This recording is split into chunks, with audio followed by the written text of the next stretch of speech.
Umut Kervanı her sene olduğu gibi bu sene de kurban faaliyeti kapsamında yoğun bir çalışma içerisine girdi.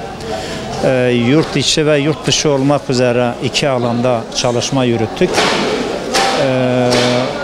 Vatandaşlarımız oldukça yoğun bir talep gösterdiler.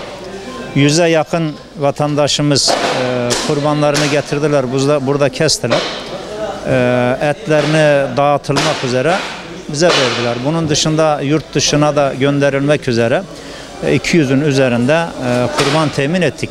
Senede bir de olsa bir lokma et yedirebilmek için muhtaç insanlara bu faaliyetlerimizi biz sürekli devam ettiriyoruz. Hani belki birileri yani bu günde et bulamayan insanlar mı var diye düşünebilir ama ben bu insanlara şehrin varoşlarına bir gitmelerini tavsiye ederim. Bırakın bir lokma et, bir lokma ekmek dahi bulamayan insanlar var. İşte bu insanlara yılda bir de olsa bir miktar et götürebilmek gerçekten büyük sevabı gerektiren bir hareket.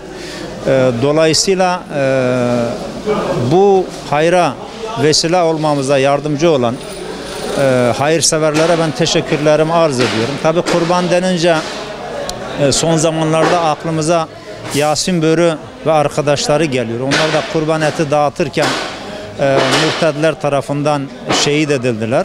Onları da rahmetle, minnetle yad ediyoruz. Tekrar ve Yasin'in ve arkadaşlarının bu faaliyetleri bıraktığı yerden inşallah biz devam ettiriyoruz.